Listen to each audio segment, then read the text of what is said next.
So All right. in 10 seconds? Yep. 10 seconds. Okay.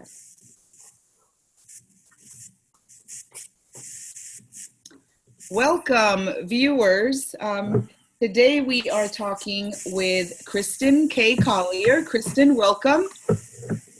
She is the author of Housewife, Home-Remaking in a Transgender Marriage, a beautifully written memoir that tells her story from the beginning to, I guess, the beginning of an interesting time in her marriage. So maybe that could be the point of departure for you, Kristin. So tell us a little bit about yourself, the book, and then we could get into the meat of it. Okay. Lovely, lovely book. By the way, before I start, I really urge readers to pick up this book, especially if you love memoir, but you have the heart of a poet, because your writing is just, you just want to keep reading and hearing whatever you're doing, whether it's gardening or resolving these deep emotional or spiritual issues. It's so carefully crafted, the narrative, that you just want it to keep going on and on and on, and you do that beautifully. Oh, thank you. I appreciate that, Maribel. It's lovely to be read and heard and seen that way. You bring up a very interesting point about the variety of different modes that I use in the book, because the journey of my personal transformation when my husband became technically my wife, had a lot of different parts. People often see gender transition as simply transitioning across gender lines. And in my mind, transition happens between one territory and another. So there has to be some space for that to happen in. And in our case, that space was our garden, which provided this beautiful nourishment and beauty and place for us to touch the earth and groundedness, through which we could take the rhythms and wholesomeness that nature had to offer us and use that to bring us towards health in that transition. And also parenting, which, the rhythms of parenting are kind of hard to avoid, I loved that you talked about the rituals of parenting and the gardening. Yeah, and these are life-giving, life-affirming rituals, and it's really important to acknowledge that in the process of any transformation, if they feed and inform you in that. And neither Seda, my husband, who was Fred and is now a woman named Seda, neither of us had the luxury of just stepping out of our job and our life to just do personal soul searching the way many of us have as a teenager. A little bit more with going to high school, but we don't have to keep a roof over our heads.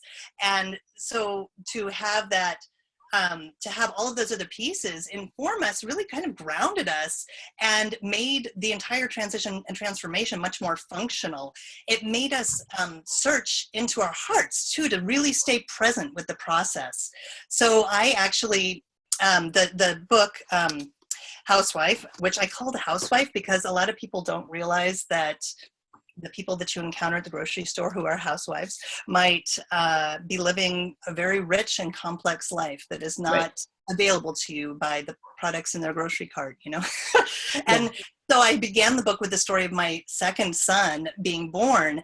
And that was in itself a transformative process, because in his birth, I didn't experience pain because I became so in tune with my body and in tune with sensation as a whole. And I didn't push against it. I didn't resist. And in that lack of resistance blossomed an awareness of my connection with my body and spirit that made the entire birthing really magical. And my connection with my husband at that time was really magical too. Well, 6 weeks later, we had a house fire. Well, actually, I'm glad you're bringing that up. I said, we have to deal with this in the interview, how 6 weeks before your baby is born, 6 weeks after your baby is born, your house burns down. Yeah. And your husband makes this big reveal. So, and so you answered the question. One of the questions that I was going to ask is how you could be so, the way you took everything in was just so beautiful and graceful. With this amount of grace. So how did you prepare for the birth? Having 2 kids myself, I don't remember anything pain-free. What did you do to get you into this space?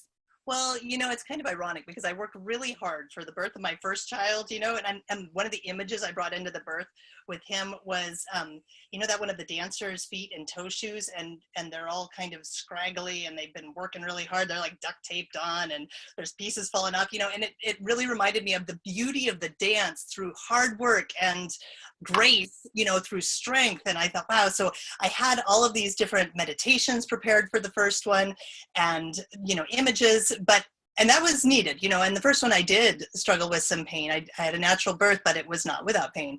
And through the course of parenting him, which was in itself a meditation because he constantly asked me to be right there present with every challenge, I was so busy with him. Some kids keep us busy and moving. Oh, yeah. Others, right? So he was that kid for me. And so when I got pregnant with the second one, I was running so fast, I hardly gained any weight. I had this little basketball belly in front of me, and I biked to my midwife's that was 3 miles away, like the week before, he was born. And she said, okay, so you're like 3 centimeters dilated. You should make sure you have your cell phone on the way home because, it could be. Oh my gosh. Why did you put that in the book? That was kind of before it all began, but you're right. The kind of the journey from before is worth looking at because I think I had this level of presence and openness that really just, and at the same time pacing, I really had to surrender myself to just being with what was, and that was a very busy toddler. And so there I was with my busy 2-year-old trying to remember the lessons that I had during the first one's life of, relax every part of your body, do nothing extra, let your body do its work. And your first child was 3 years old, right? When the baby... Yeah, 2.5. And so it became this birthing became the best date that my husband and I had in 3 years because we hadn't seen each other. My first one would not be out of the sight of either of us for more than 20 minutes. So so it was this amazing date, and we came home with this baby who was super easy, thank God. He was just slept through the night the first night, and I'd forget I had him on. I'd be like, "Where's Sam? Where's Sam?" And everybody would say, "You're wearing him. He's on this sling." Oh, okay. I love it. So it's a good thing that was so easy because, as you said, 6 weeks later, we had a house fire. And then my husband really came to terms with that there was something really deeply wrong. And he spent 2 weeks by himself while I took the kids to my mother's house. And it was during that time that I got this phone call from him right at the end saying, I need to talk to you when I get home. And I said, what's going on? And he said, well, I'm telling you, tell me, just give me a hint. And he said, it's about clothes. And when he said clothes, my eyes got really big like that. Oh, because all of a sudden these memories kept flashing to me of when we first got together and I found 2 of my dresses ripped out at the waist. And the first one, I said, I remember taking it out of the closet and going, what happened? How can that be? And he said, I'm so sorry. I won't do it again. And I went, what? I mean, my Wyoming cowboy husband, my, rancher. And this was when you guys were married? We were married, but only by about 6 months. Okay. Really, after only dating for like 3 or 4 months, we were sure we were right for each other. We hadn't even had a fight in the first 7 years of marriage. We had an incredibly peaceful, harmonious relationship. It was amazing. Mm-hmm. Except for this little thing with dresses. And frankly, the stuff with the dresses, what I did is I just stuffed that dress in the bottom of the garbage, and that just didn't happen, which wasn't intentional. I was raised very liberally and lived in Northern California in Humboldt County, but it didn't make sense with who I knew my husband to be.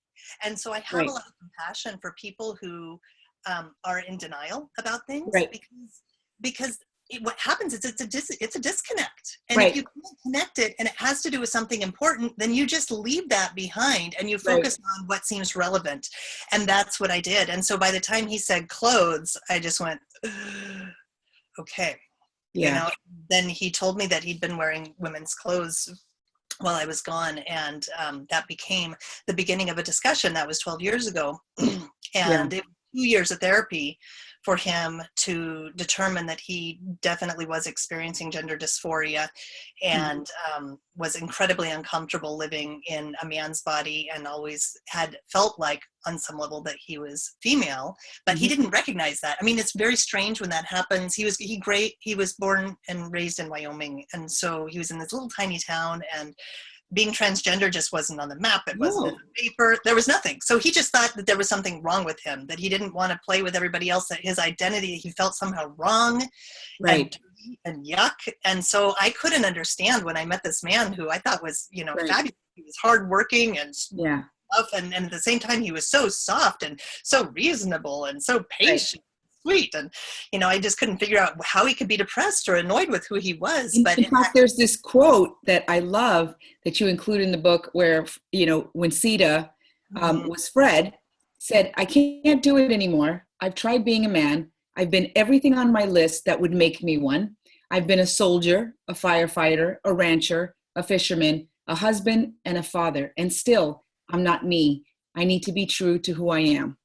And that was just so beautiful. But it also, I think it just, and I guess we could talk about those two things about just, he tried everything, and we live in a society that at the same time is so accepting, but still can't. Maybe talk to our readers and viewers a little bit about gender dysphoria. How it's still so new that didn't it just now get changed? I mean, they were going to put it down as a medical condition. I mean, not medical condition, like as a mental illness, which is not. Yeah. Yeah, and it has been listed. That the hard part is that it has a cure, and that is to go through therapy enough to determine that that's indeed what's going on, and then to get hormone treatment, and then to potentially have surgical treatment. And I also want to point out that not all transgender people have gender dysphoria. Actually 0.6% of our population is transgender, and many of them may not feel so uncomfortable in their body that they would want to make a change. They may not feel like they're the opposite gender completely. They might feel like they're both male and female, or neither male nor female. Right. So we are, SEDA is now part of one of the first nonprofits in our country for transgender people, to support transgender people. And so we have a lot of connections and people that we support on a regular basis. And it's wonderful to see the incredible diversity. And we're very lucky to live in Oregon. But we've been, she went back to Wyoming, and she got to integrate and educate people. Oh my God. Has Sita thought of writing about that part? I think that she will. Hi, Kristin. We could see you. The other Kristin. Yay! Yeah, the other Kristin. No, hey, Kristin, you want to join us? I think that would be cool, the three of us. Yeah, totally. So Seda will probably at some point write a book, and hers would have the topic specifically of her religious and spiritual journey while being transgender, because she was a Christian Scientist, and Christian Scientists in general do not treat with allopathic medicine anything that is off, unless they are, unless it's a life or death situation or something that they can't get a handle on prayer. And so she worked really hard to manage it with prayer, and her relationship with God and with religion and spirituality has been complex and interesting, and she knows the Bible backward and forward. And so she is very eager to engage in that discussion with people who are really conservative or right-wing Christians, because we didn't expect it in our lives. And while we were liberal and it was easy for us to take on, I was going to say, so when Seda first came out to me, I began my study of nonviolent communication, or compassionate communication. Right. And that really gave us a language with which to converse with respect and dignity, and really still being really heartfelt and listening deeply to other people. That's a big part of the memoir, and I found it very fascinating. Can you talk a little bit about the compassionate communication? Because if anything, if that really came out loud and clear, because you are as compassionate as they come. And it was just that lightness, that feeling of, you're going to be okay here. Like I said, you were with some of the folks that weren't very okay with what was happening in you and Sita's life. You were incredibly generous with them, because I would have just said, you know what, out of my life, out. I don't need you. And you were more than willing to listen to them when, where they made it all about themselves. Mm. And Yeah. we almost can't help doing that. We're kind of all very self-focused. Right. But here's the interesting thing. With compassionate communication, the focus really is on listening. And so I think for the first couple of years while I was studying that, and Seda was going through her initial transition, and I was going through so much fear on my part and not sure. And I did tell one of my conservative Christian friends what was going on. And she said, you know, we have to pray to God. This isn't supposed to happen, Kristin. And I dearly wish she was right, to be honest, because if that would have fixed it, you know, anything that would have fixed it, I would have gone for the magic bullet at that point. Right. But part of me was saying, you know, that I'm not sure that that's right, because Seda is talking to her God too, and she's done everything she can. And what she's saying is true, that this is the most healthy way to deal with this. Right. So I kind of went in the closet at that point and did not tell another soul Yeah. for a couple of years while I was struggling with it. But as I studied compassionate communication, it was interesting when I was working with somebody else on my team and producing the book. She said, gosh, I really expected, given how compassionately you talk about Seda now, that you would have been like that from the beginning. And I was so surprised when I heard your first response to it, that it was just so human, you know? It was like, right. No, you really shouldn't, you know, you can't possibly be a woman. And it's true, all of those, I went through all of those periods, and I wanted to accurately and transparently expose that in the book, as well as, you know, everything that had to do with our relationship, because I think it's important that people realize it's a process. And for us, the process was kind of longer than it probably needs to be now that there's more information and more support, more help. At that time, there was less. I mean, I went to the library, and there was like one book that had something similar, but the partner who was writing wasn't a parent. Even now, I think we're the only people who have I've written a memoir from a partner's perspective about our relationship, and we have kids, and we've actually settled at this point on a very non-traditional family model. So right now, Seda has her own wing of the house, and she lives on her own. We can both have our own romantic partners. Right. If we used to. I do have a romantic partner who lives with me on the boys' side with me, and he's a chef, which is fabulous. And so we all get together for dinner every night of the week, just about. Oh, that's wonderful. Yeah, and you know, we sit around and we do our blessing, and we enjoy this beautiful meal together. And you know, we have this wonderful job sharing, and Seda does, you know, Seda and the kids do the laundry, and Seda does all the bookkeeping, and I love it. Things. And last night at a catering that my boyfriend and I did, there was this moment where we're like, oh, we forgot the stump, you know, that thing that we're displaying all the food on. And what are we going to do? Call Seda, you know? And Seda dropped everything and ran over. I said, I just love having a 3-adult household. It is wonderful.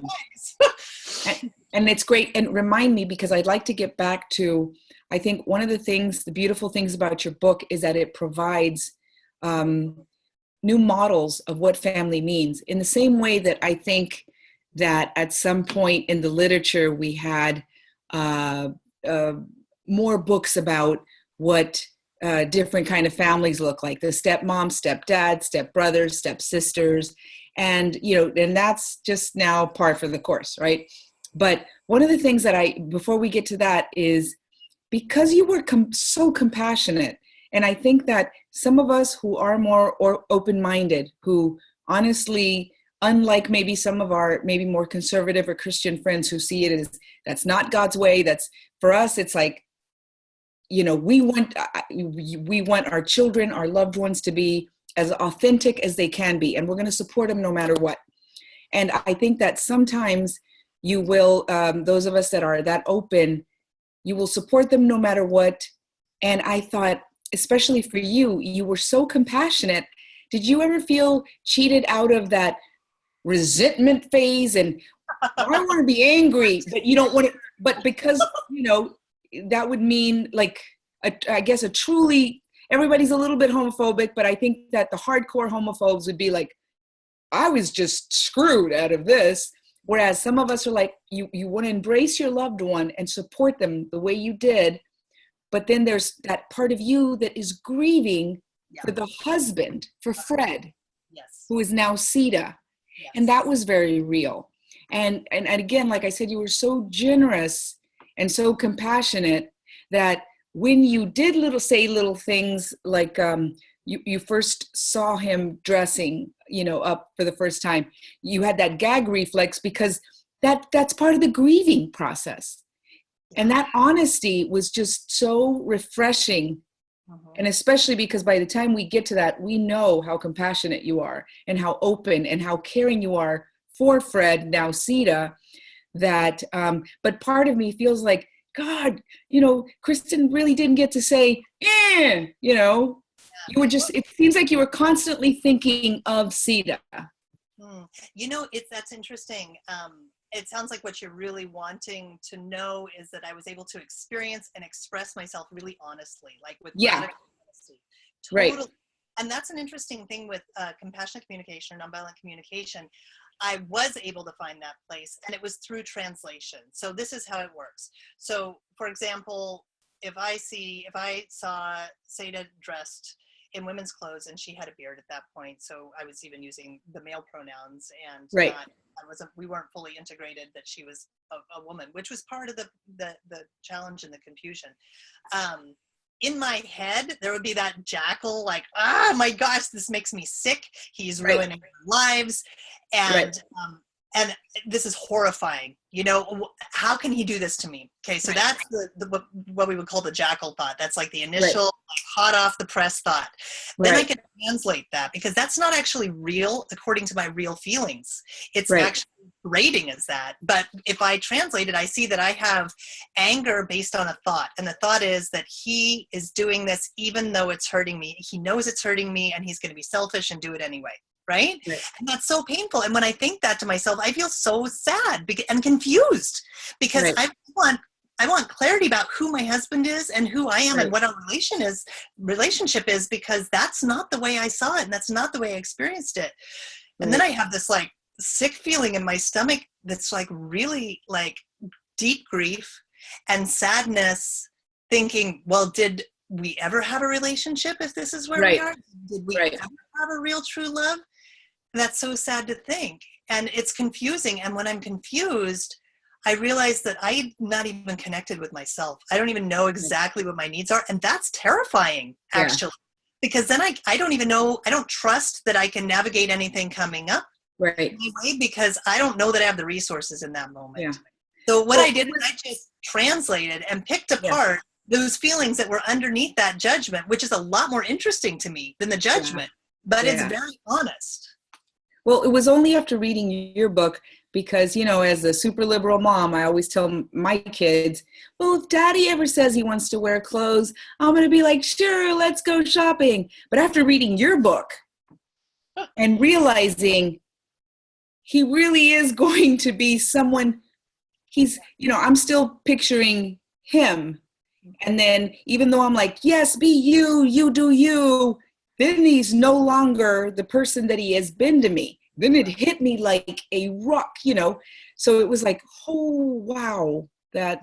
Yeah, people don't. And that's why I love it. I love it when people read my book and are like, wow, it really is eye-opening for a lot of people. And especially, both conservative, Christian or politically people who haven't been exposed or haven't really embraced the life stories of people, because we didn't go out looking for this, some people have said, well, God's plan. And I'm like, it wasn't in mine either. Right. So best answer ever. I love it. It really wasn't. And so I asked for this. Yeah, right. And so, I laid it out in the story so people could see how we could move through it with compassion for each other, allowing each other that dignity and integrity that is so critical to treat, especially the parent of your children, with.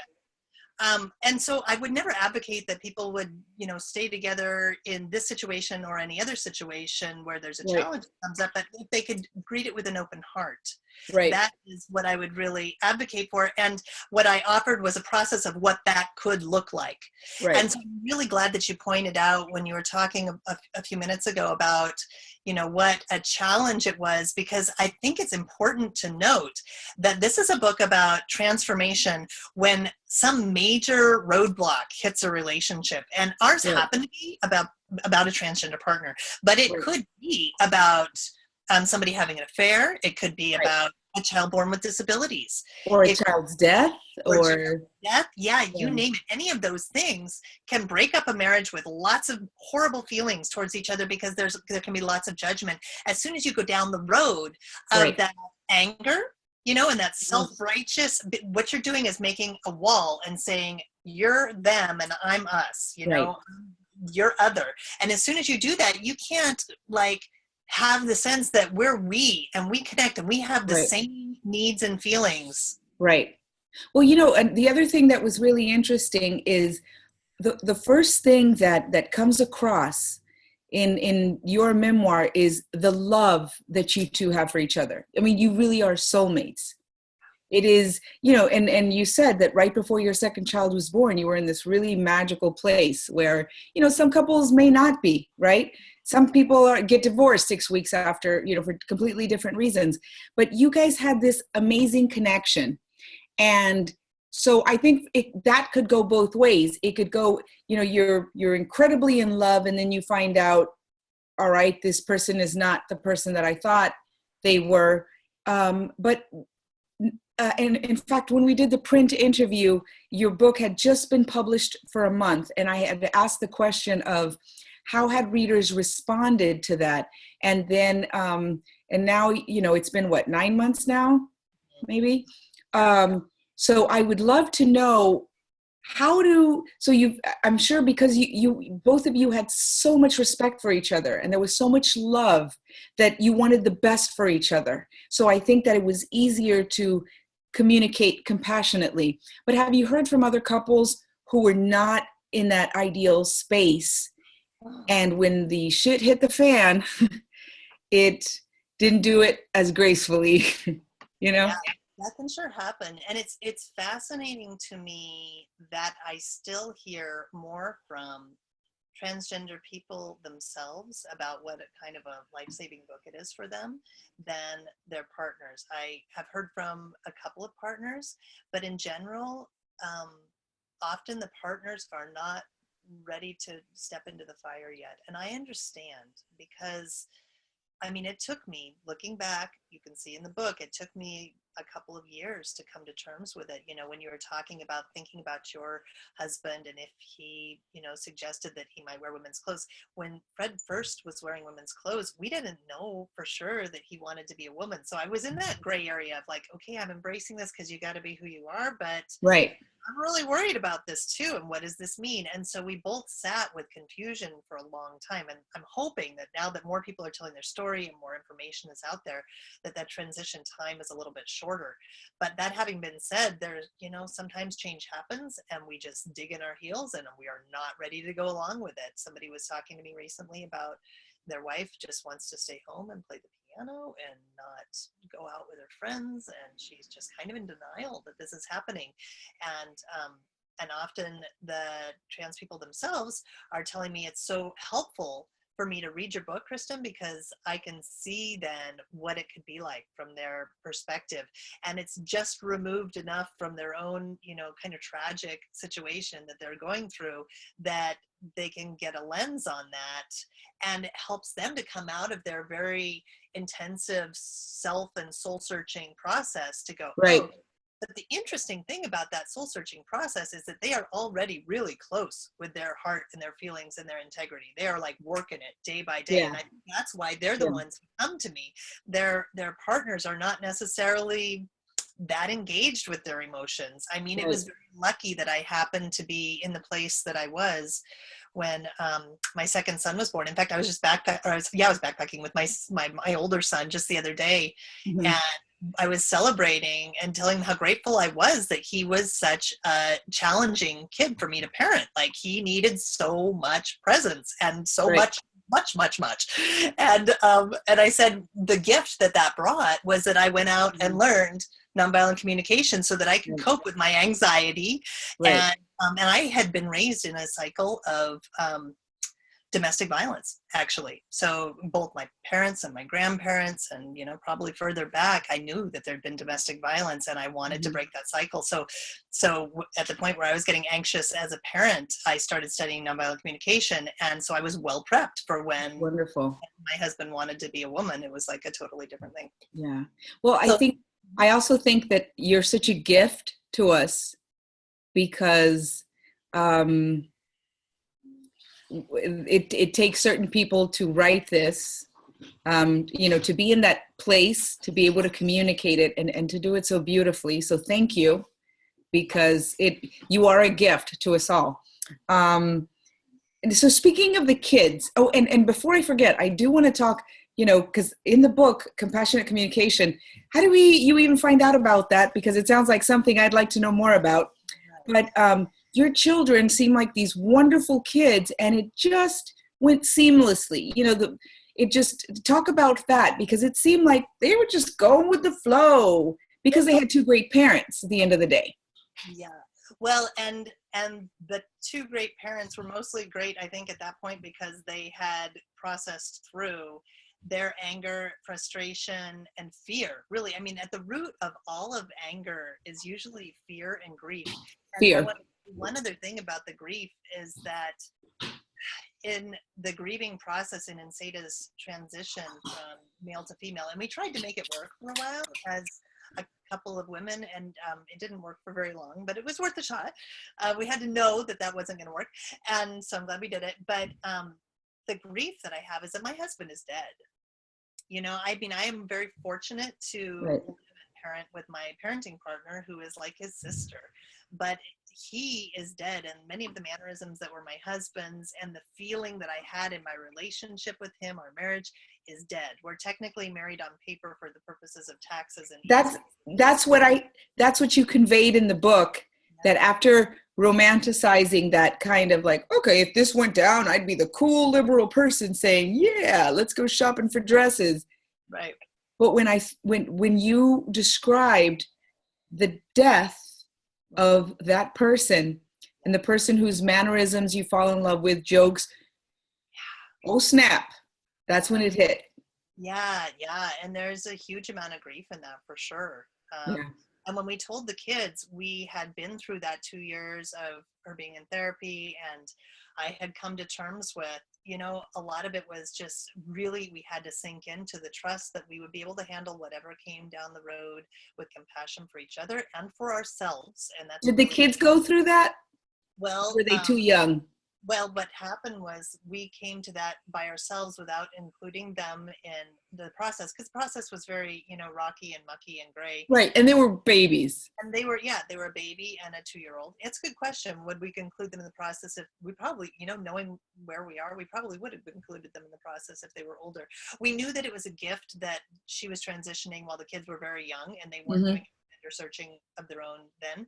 Even now that they're teenagers, it does not faze them at all. They're totally fine with it. And it hasn't even been an issue for them around with their friends or anything. I mean, because they're so fine with it, their friends are fine with it. And I think that because Sada and I were fine with it, they were fine with it when they were 6 years old. When we told them, I mean, their biggest concern was, the older one was concerned that she wouldn't recognize her dad the next day when he was a woman.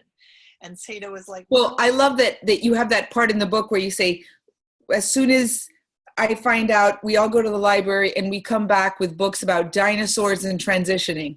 Yeah, right. Yeah. Oh, we had this armload of books, you always come back with 50 books, for your toddlers. And there was this human sexuality books in there, and just trying to understand the whole gender dysphoria thing. Yeah, it was very real. It was very integrated into our lives and being. And there's actually a piece I could read to you if you wanted from the book. That would be wonderful. Let's do that. Okay. So this chapter is called Seeking Support. And I wanted to finish answering a question or something that you brought up earlier about, the integration of all the different aspects of our world. And so much of Housewife is written as a narrative, but also there's included poetry, because that was a part of my survival as a mom going through this and as a woman going through this. And it's written about the garden and how the garden influenced us. And I was really happy that my niece did woodcuts, beautiful woodcuts on the cover for the cover Oh, and it, by the way, it recently won a Nautilus Book Award, which is fabulous. And yay! yeah, and other recipients of that include Thich Nhat Hanh and the Dalai Lama and Barbara Kingsolver. So I was very, honored. Whoa, Kingsolver, and awesome. Congratulations. You. Their thing is Better Books for a Better World. So I'm really grateful. Oh, well, it's a great, great book. It's beautiful, and I'm glad you're reading it because of the poetry. You are a poet at heart, girlfriend. Oh, thank you. Okay, so this chapter is about seeking support, literally and figuratively. And it is at the point where I have come to terms with the fact that my husband is now going to be a woman. And so we're talking about my husband as a woman at this point, as Seda, with the pronouns she. And the kids know about it. And they actually changed their pronouns to she within the hour. They were like so fast about it, they would remind me. So here we go. The slow-moving effects of synthetic hormones could not possibly satisfy my partner's desire to live in a woman's body now. Daily, he watched his breasts from all angles, trying to determine whether they were actually growing. He wanted to be able to go out as herself, but his flat chest and manly haircut posed a challenge. I decided to help. I went online and looked at wigs, splurging and loving it. I bought her a shoulder-length auburn bob made of human hair. It arrived within a week, and I admit to coveting it perhaps more than I should have. Smashing on Seda too. Then I packed up the kids, and we headed to a nearby lingerie boutique to acquire breast enhancers for our newly developing woman. I pondered whether to bring the children along on this adventure, but the dilemma I faced was emblematic of our transition as a family. Yes, I was still resistant to Seda moving forward into her life as a woman because doing so threatened our family unit as we knew it.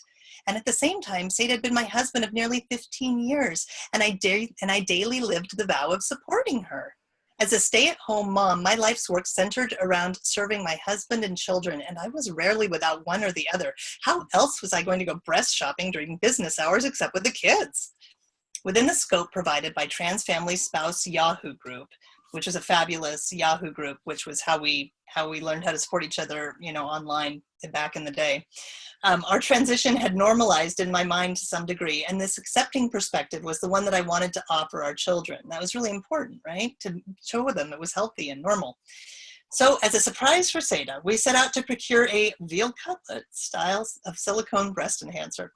According to my trans family spouse sources, such enhancers could be comfortably slipped into a bra to enlarge whatever size breast Seda's currently sported.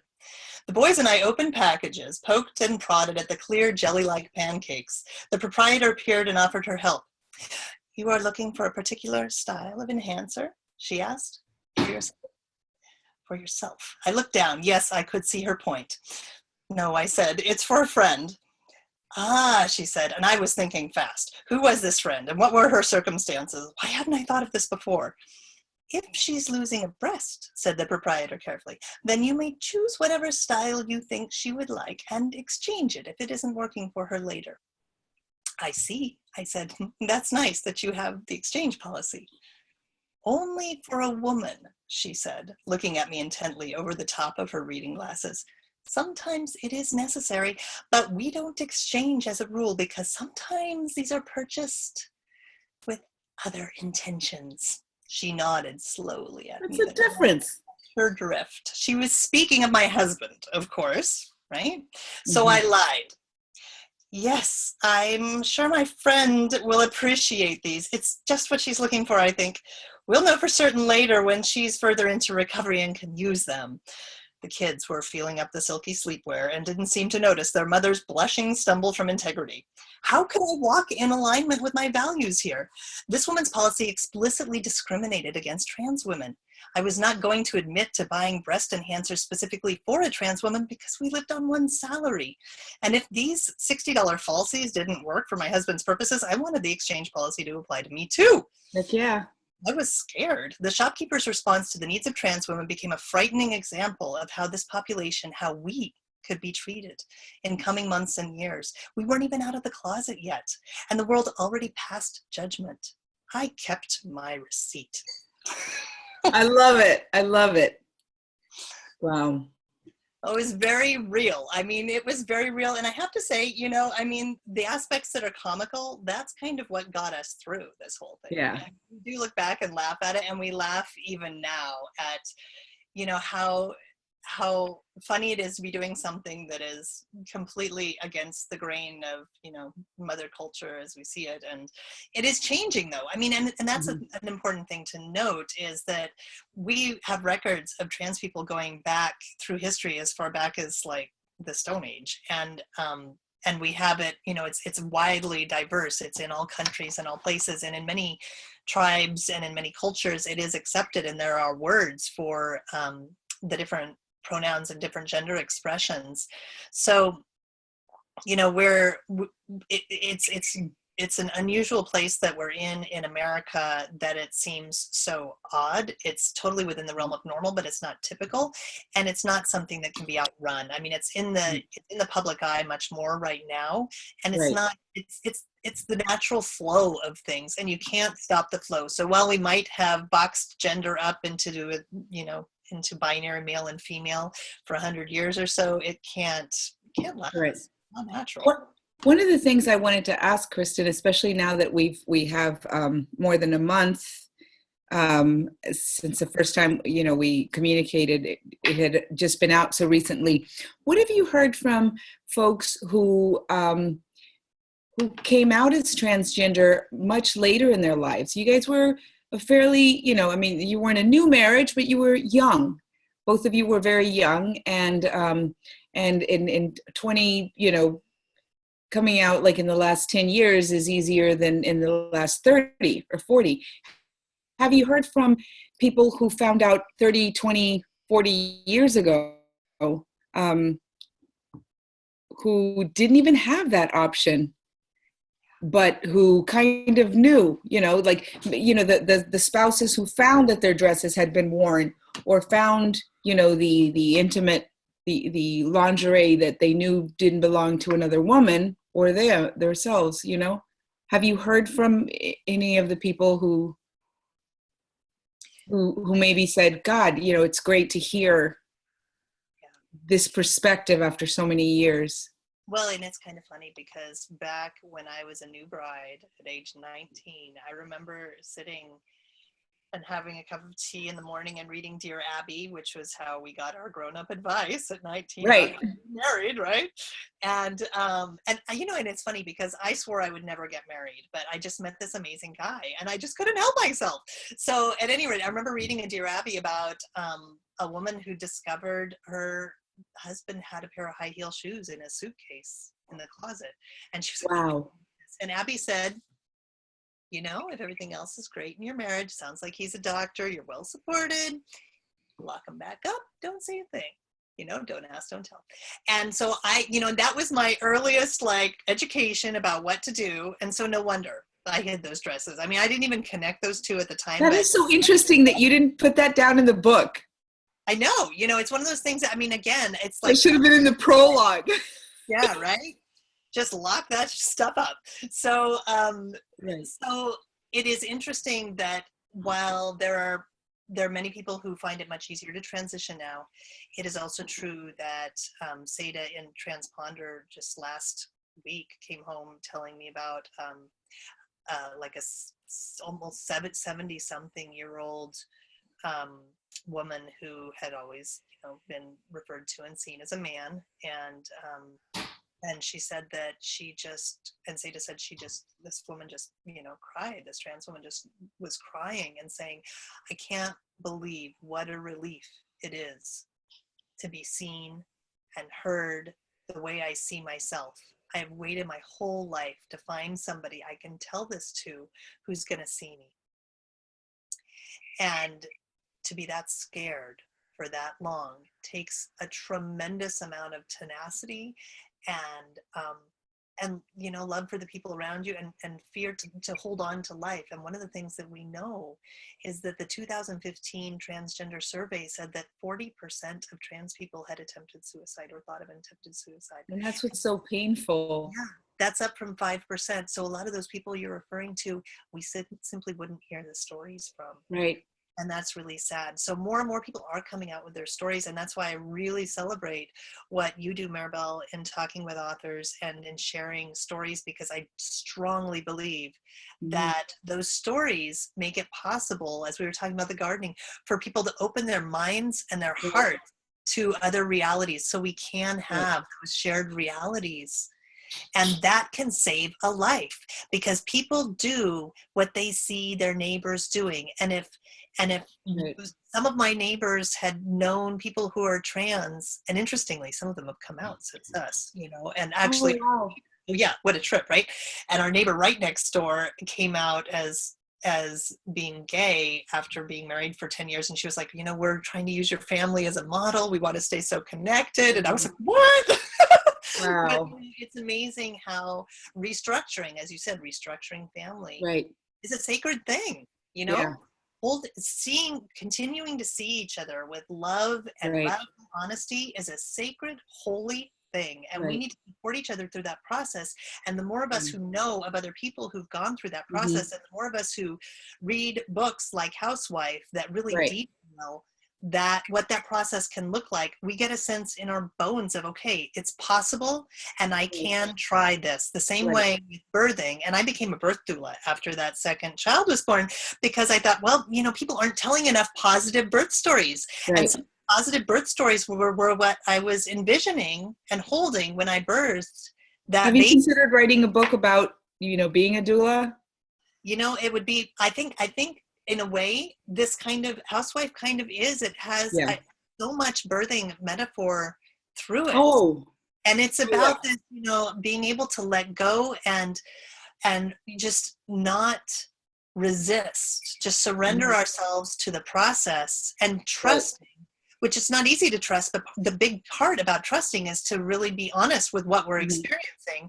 And with that honesty and experiencing of emotions comes naturally a trust that we can manage our emotions, that we have what it takes to live who we are. And so it's a birthing.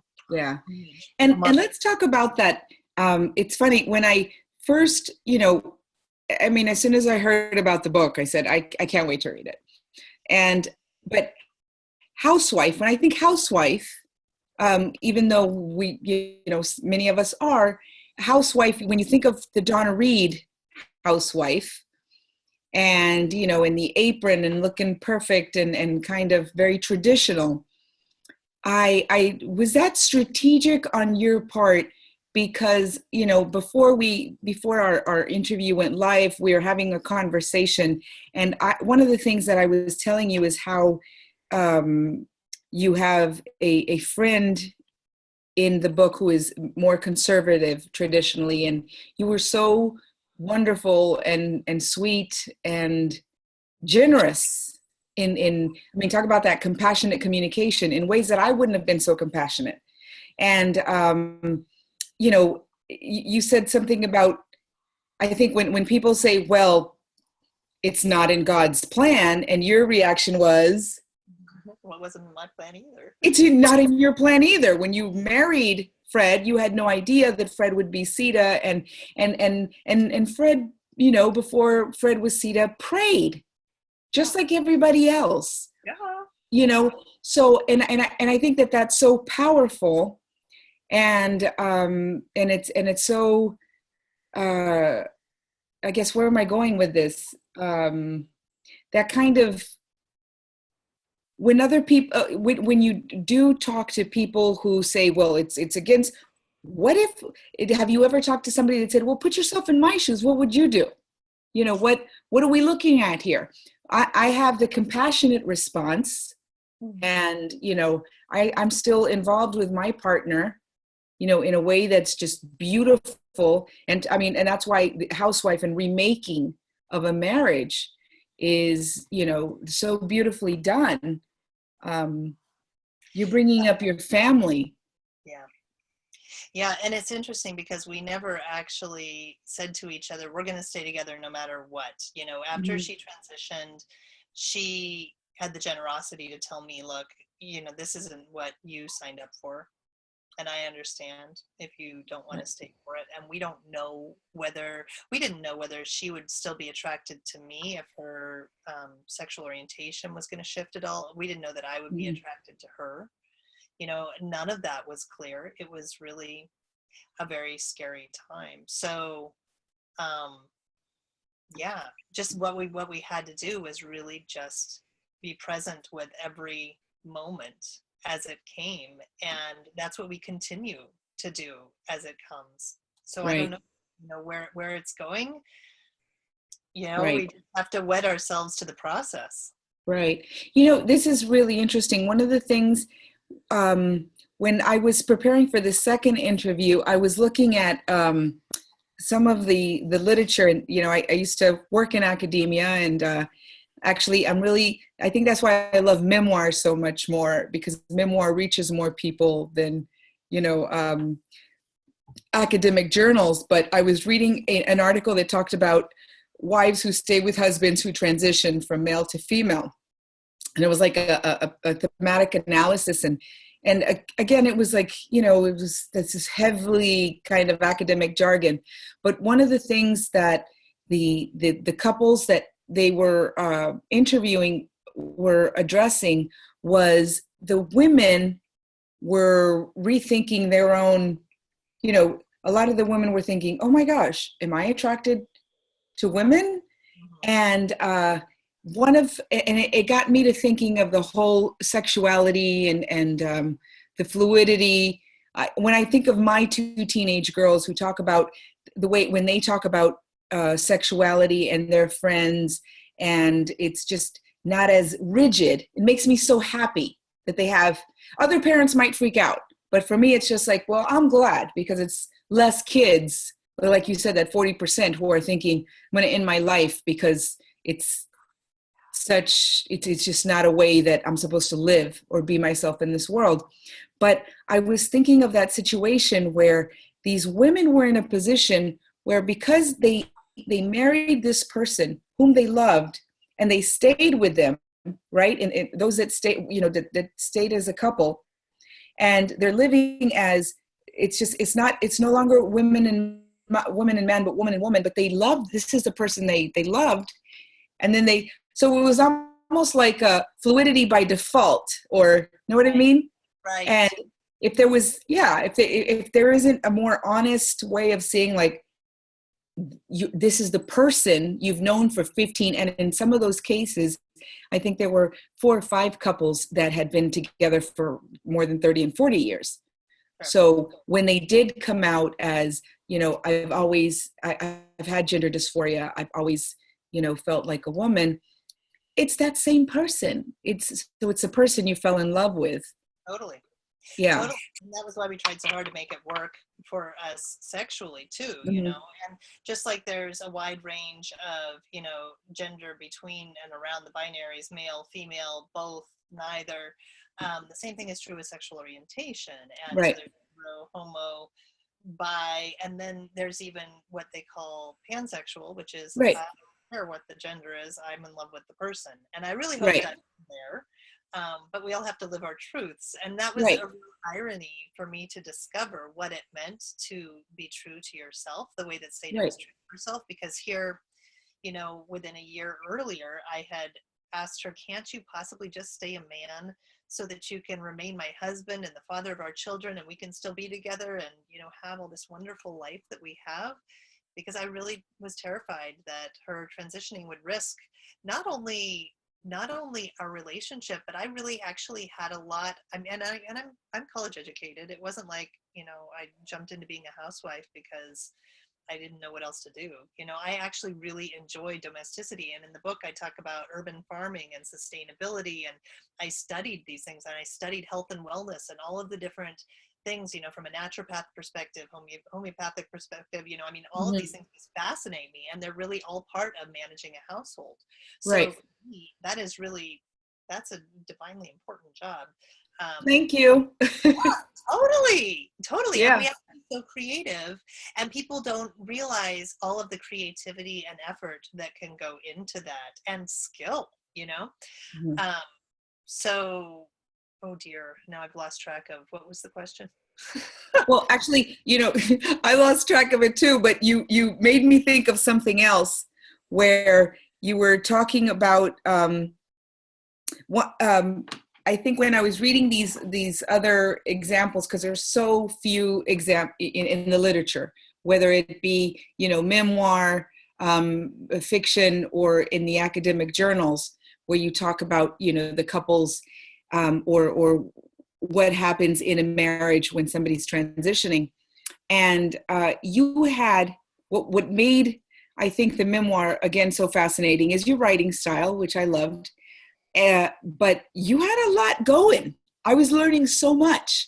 So again, I don't even have a garden. I live in a condo, but the gardening, the permaculture, the compassionate communication, the homeschooling, you had so much going on, so many interests. And then it's like, how did you, and actually one of our readers wanted to ask about your writing process. So let's make sure we get that in.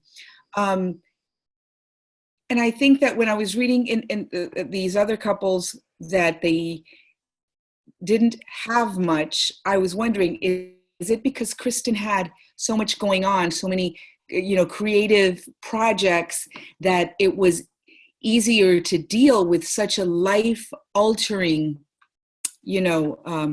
was it easier to, because you were juggling so many projects and small children versus maybe a couple who's getting married in the 1950, 1960, 1970 or 80s, when not a lot of people are talking about this, and it is really housewife, and that's it. Housewife doesn't mean what it means for Kristin Collier. Yeah, well, I mean, and it's very interesting to me because, I mean, this is where I'm an English major. So getting into the academic symbolic angle of this book is very exciting for me. And I think that it's very much about identity. And that is why I felt just absolutely compelled to call it Housewife, because Right. a lot of times we have a judgment about what a role means and who those people are. And just as when they saw Seda looking like the Wyoming cowboy, because she would always wear like a Cabela's shirt and jeans and a belt, and that was like her uniform. And oh, guess what? She's actually this really cute chick, Right. with, kind of. I know, I'm so jealous. Hot as the male Fred, beautiful as the female Seda. I was like, whoa, Totally. And so, that flip-flopping of identity, turning things on their head, redefining things is really at the core of Housewife. And that's why I had to call it that, because it's about maintaining this openness so that we're constantly in exploration of the world and of ourselves, but so the world inside of us and the world outside of us, to determine who we are and to redefine these words in a way that is congruent to our relationship with the world, an ever-changing world. And that we have the right to take these words back and redefine them. And right. It's much more, it deserves much more conversation at parties than it is typically given. I mean, when you say you're a housewife, people are like, oh, that's nice, bye. It's like, oh, hold on a second. I'm about to write a book. I know. And I'm doing way more than you are. Yeah, totally. Now, so here's the other thing, and maybe this is just me as a Mexican American woman. When I think of family, it's just tons of relatives.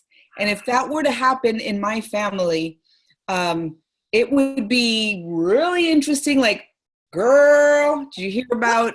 And I think that in your book, and maybe it's because it was limited to finding out you had a supportive mom, but how did this play out with your extended family about Seda? Yeah, well, and my mom initially wasn't supportive. My mom was right, that's right. It was kind of, I mean, just like I was resistant and scared. Right. And how moms do this thing where they sniff where their kids are at. They're like, okay, no, I'm scared for you and I'm going to protect you. I see that there's fear. We're just going to go in there. We're going to clean this thing. And so I think that was her inclination. And I was, I was pretty confident, but then I had this moment of fear and she just went right to it. And it was hard for her to adjust. Having said that, as I then got stronger and said, no, Mom, this is really how it is. And we really do think it's healthy. We don't know what it means. We're going to just do our best with it. And it's okay. Right. We're just, you're included. Right. The way.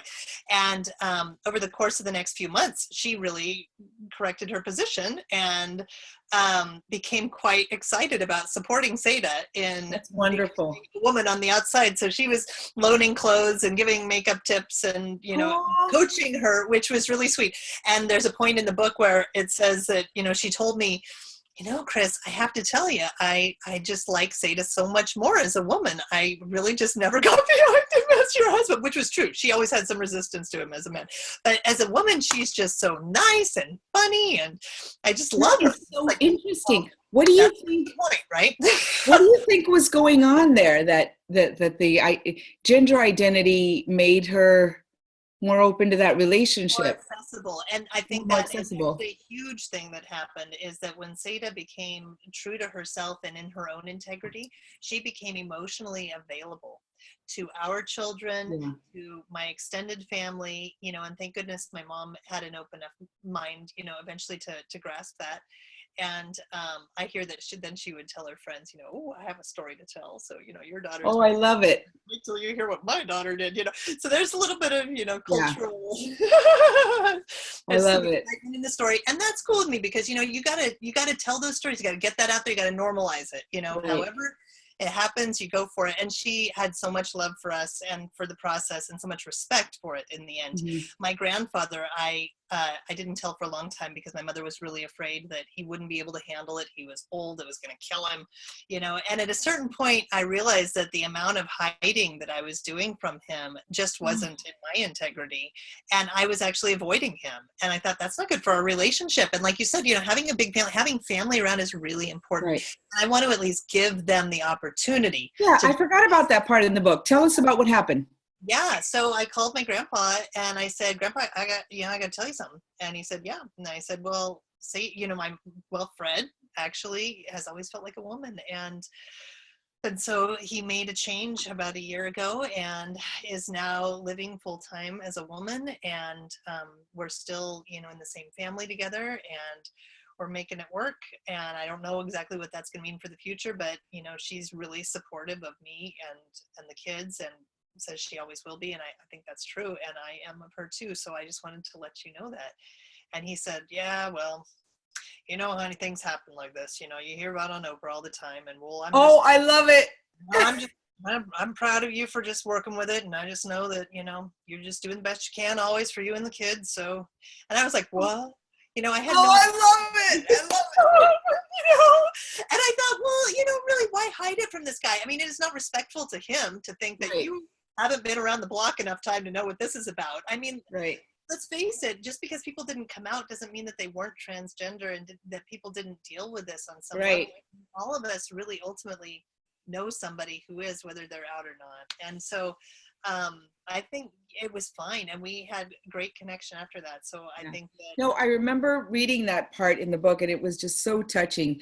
It reminded me of, one of these things going around in YouTube where a man in his 90s who's come out of the closet for the first time and he's being interviewed by someone. And it was just so touching because I think this person felt he was too old to even act on, his feelings, but it was like, it's the one thing I regret, but I feel happy now. I'm losing my own, there was something about that I wanted to ask you. Oh my gosh, I forgot. I just got so caught up in the grandpa's emotions. Yeah, totally. Well, you did ask about writing process. Yes, let's talk about the writing process. And are you working on anything new? I'm not at the moment, but I'm actually playing with the idea of writing something. I work with kids with autism. And so I'm playing with the idea of writing about that transformation, which is a whole other transformation. And I work with one young kid in particular right now at the moment who's now like 9 years old. And when I first started working with him, people just thought he was he was like so delayed that he wasn't able to be with the world at all. And I saw that he had a sense of humor and it was awesome. And so we've totally connected and now he's almost at grade level with so many things. And I have kids that I worked with until they were in their 20s who are living independently and they thought that they would never be able to do that. And, it hinges on some of that same stuff with compassionate communication, really being able to see people where they're at and connect first, because that's what compassionate communication is about. First and foremost, always connecting. So yeah, I am thinking of working on that. Also, always toying with the idea of a sequel to Housewife, although there's less drama now, so it's a little bit less interesting to write about. I've got to say this, that yes, there is less drama, but again, there are some people who have the gift of writing style, which you do, and I could just read and read and read, and there has to be a sequel. Okay, thanks. Well, and it is interesting to look at how family's been restructured. And in the course of Housewife, I did talk about 2 more relationships that I had right after Seda, because I wanted to include those, because that really formed the foundation of what our family became in terms of being open to having partners, and shifting gears away from a romantic marriage and a romantic relationship. And it's really functional and really healthy. And there's still transformations that happen. And, my kids, I'm just so proud that they are growing up so in tune with themselves and their friends and me. And we have these really fun conversations.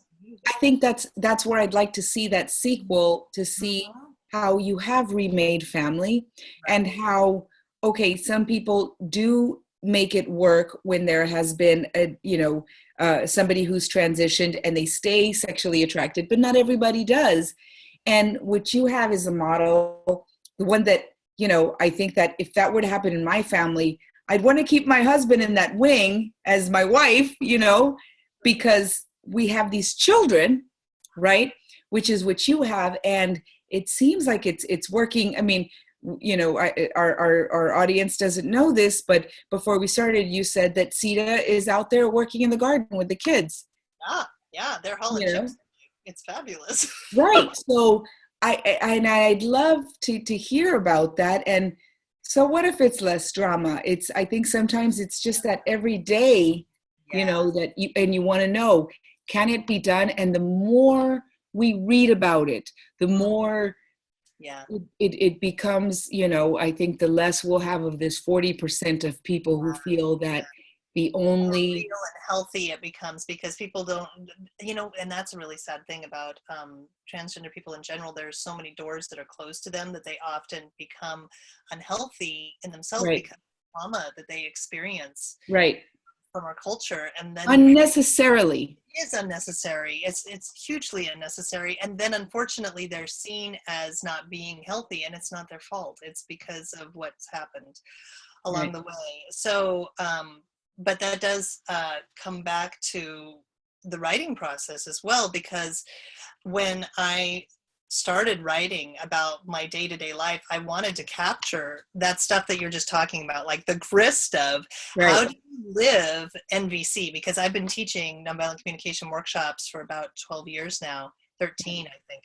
And specifically with a focus on parenting from the get-go, because we have so many opportunities as a parent, right? Like that's another book.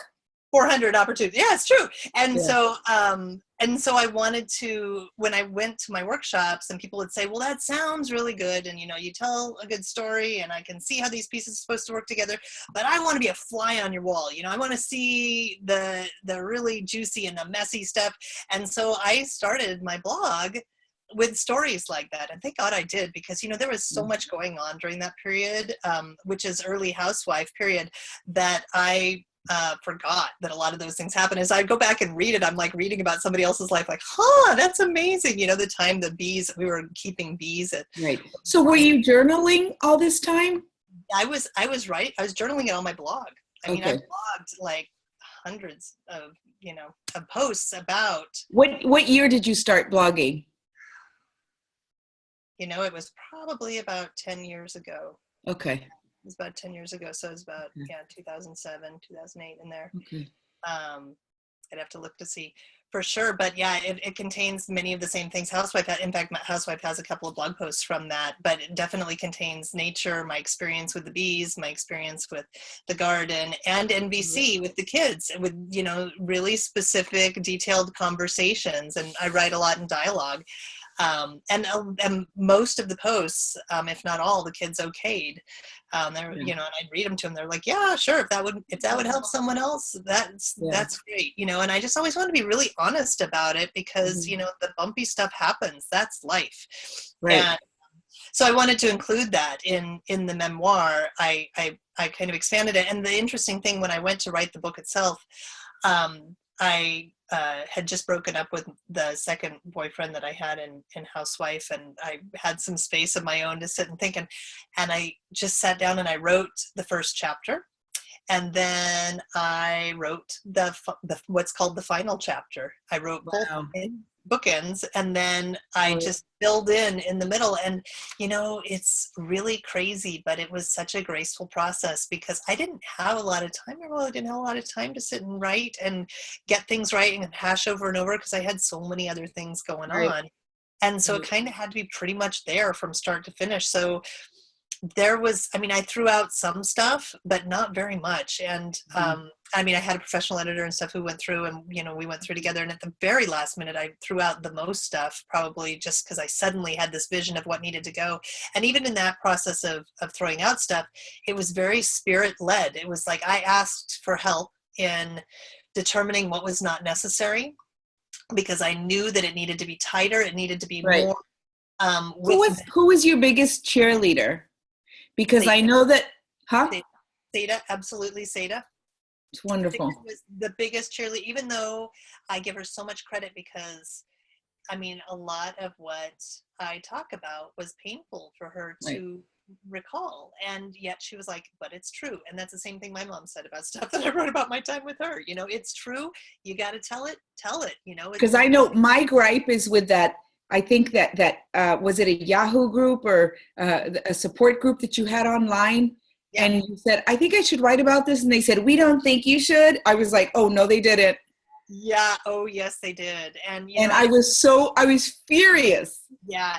But I have to say, it wasn't the bulk of them that said that. It was a couple people who probably got anxious because they wanted to make sure that whatever was written was in integrity and in keeping with what was true as they saw it in the big picture with transition.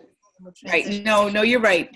You're right. But at the time, the experience that I had in hearing those words, that I shouldn't be the one to write the book, was that I was so embarrassed to have even suggested that I. And I remember feeling, because you wrote about that, and feeling that same kind of feeling, which when you look at it now, there's a book that they could write from their perspective, but then your voice is so incredibly important to the partners who are experiencing from a different, Totally. And for that reason, I encourage anyone who's exploring something for the first time to write about it, stay and, and keep all of that writing, because you don't get to do that again. Exactly. And that's a very, very special time and experience of things for the very first time. And I'm so glad you didn't listen to them. I know. I kept enough of the journaling and stuff going that I had a picture. And, and going back and writing about that, there were moments that were very emotional in writing about it, but I felt so grateful to have already done so much of the process of it that it wasn't super process laden in itself. I was able to define it more in what I felt the reader needed to hear, rather than just my open, overexpansive process. So And on that note, we have gone 43 minutes over, which is, you've just beat another record. So we should give you an award for that. And that is just good news, because we were having so much fun. I think we could go on for another couple of hours. Yeah. But Kristin, thank you so much. Promise me you'll write that sequel or anything. All right, will do. Because we will have you back, and it was so much fun, and you are a gift to us all. Say hi to Seda and the boys, and thank you for being the wonderful person you are. Oh, thank you so much for having me, Maribel. I really appreciate the work that you're doing in the world by getting people's stories out there and engaging audiences in ways of using all the different technologies that we have available to us, because each of those has an opportunity to reach so many more people. And everybody who's listening, thank you so much for taking the time to listen. Thank you.